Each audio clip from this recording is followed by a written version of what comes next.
दोस्तों, सड़कों के अतिक्रमण पर आधारित इस विशेष सीरीज में आज हम इंदौर के अलग अलग क्षेत्रों में सड़कों की दुर्दशा पर बात करेंगे और ये जानेंगे कि शहर के भूमाफिया, छुटभइये नेता और खुरगर्ज लोग किस तरह अपनी स्वार्थ पूर्ति के लिए उन सड़कों को बर्बाद कर रहे हैं जो हमारे शहर की सुंदरता का पर्याय है।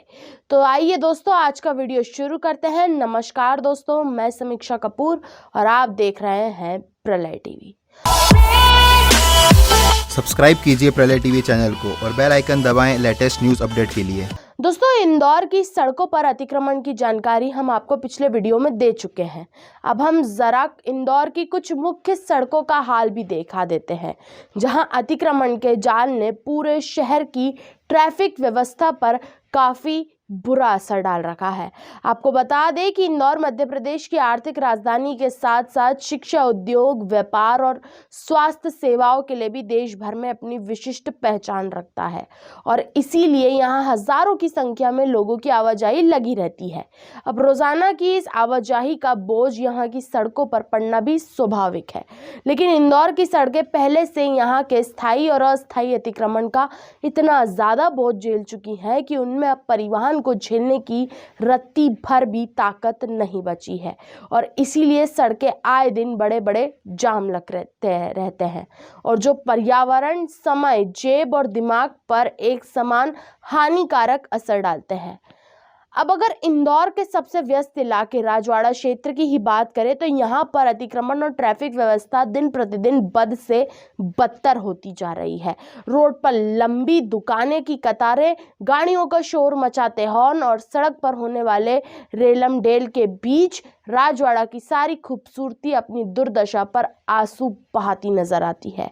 राजवाड़ा चूंकि इंदौर के बड़े बाजारों की श्रृंखला का भी हिस्सा है, इसीलिए यहाँ भीड़ भड़क्का होना जाहिर सी बात है, लेकिन इस भीड़ पर अतिक्रमण के हमले से हालात और ज्यादा बिगड़ जाते हैं। इसके अलावा शहर की लाइफलाइन कहे जाने वाला एबी रोड भी भयंकर अतिक्रमण की मार झेल रहा है। शहर की सबसे ज्यादा व्यस्त रहने वाली सड़क पर ट्रैफिक का दबाव तो है ही, लेकिन इसके साथ ही इससे सटे इलाकों में रहने वाली आबादी और दुकानों का सारा बोझ सड़कों पर ही नजर आता है, जहां अवैध रूप से निर्मित मकानें, अव्यवस्थित रूप से फैली दुकानें और दुकानों के आगे लगने वाली गाड़ियों के ढेर ने पैदल चलना भी दुर्भर कर रखा है।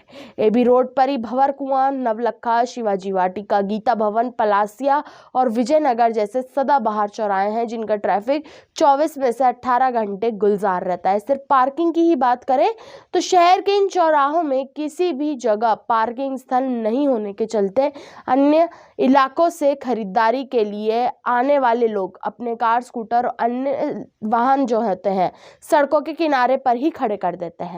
वहीं कई दुकानदारों ने भी दुकानों के सामने 10 से 12 फीट आगे तक का अतिक्रमण कर लिया है। इससे सड़क सिकुड़ गई है। हालात इस कदर बिगड़ चुके हैं कि 2 बड़े वाहन सड़क पर एक साथ आने पर जाम लग जाता है। रोजाना 15 से 20 बार जाम के हालात बन जाते हैं। इसके अलावा निजी और सरकारी बसें भी मुख्य मार्ग पर ही रुक जाती हैं। इससे भी यातायात व्यवस्था बिगड़ जाती है। शहर यूं तो कई जगहों पर यातायात पुलिसकर्मी तैनात है, लेकिन फिर भी व्यवस्था काफी हद तक बिगड़ी हुई है।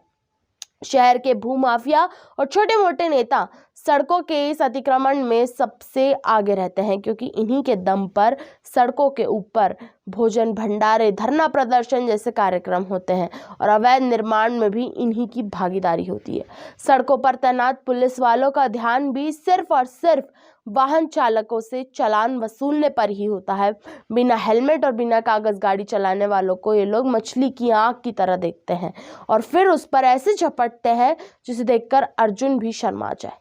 नियम तोड़ने वालों से चालान के नाम पर पैसे ऐंठने वाले ये पुलिसकर्मी कभी कभार छोटे मोटे ठेले वालों को हड़का भी देते हैं, लेकिन बड़े बड़े शॉपिंग कॉम्प्लेक्स वाले जो अतिक्रमण अपने प्रतिष्ठान के सामने लेकर बैठे हैं, उस पर कार्रवाई करने की हिम्मत कोई पुलिसकर्मी नहीं कर पाता है। पुलिसकर्मियों की इस दोहरी नीति के कारण शहर की सड़कों का जाम में फंसना और उसमें से निकलने के लिए लोगों का एक दूसरे से उलझना अब आम बात हो गई है। शहर की कई सड़कों का मीना बाजार में तब्दील हो जाना शहरवासियों पर ही भारी पड़ चुका है। अब ऐसे में सड़कों की यातायात व्यवस्था तो चौपट होगी ही होगी, क्योंकि सड़कों को सिर्फ यातायात के मूल मकसद के लिए बनाया जाता है। इसके साथ ही सड़कें शहर की सुंदरता को भी बढ़ाती हैं, लेकिन इन सड़कों का इस्तेमाल अगर यातायात को छोड़कर धरना प्रदर्शन, जुलूस, बारातें और अवैध निर्माण के लिए होने लगेगा तो यही सड़कें शहर की खूबसूरती पर पट्टा लगा देंगी। तो दोस्तों, अब सवाल ये उठता है कि आखिर इस बिगड़ी व्यवस्था का जिम्मेदार कौन है? सड़कों की इस दुर्गति का दोष आखिर किसके सर पर मढ़ा जाना चाहिए? दोस्तों, एक बात तो पूरी तरह साफ है कि शहर के कलेक्टर मनीष सिंह, नियम आयुक्त प्रतिभा पाल और कमिश्नर पवन शर्मा जैसे बड़े अधिकारी इन सब के लिए जिम्मेदार हैं, लेकिन साथ ही महापौर मालिनी गौड़ और अलग अलग विधानसभाओं के विधायक और वार्डों के पार्षद भी सड़कों की बदहाली का जिम्मा डाला जाना चाहिए। साथ ही साथ इंदौर ट्रैफिक के डीएसपी एस के उपाध्याय और आईजी पुलिस योगेश देशमुख पर भी अपनी जिम्मेदारियों से भागने का आरोप लगाना जाना चाहिए, क्योंकि इन सारे लोगों की लापरवाही के कारण ही आज हमारी सड़कों की ये दुर्गति हुई है। दोस्तों, आज के लिए सिर्फ इतना ही। आप देखते रहिए प्रलय टीवी।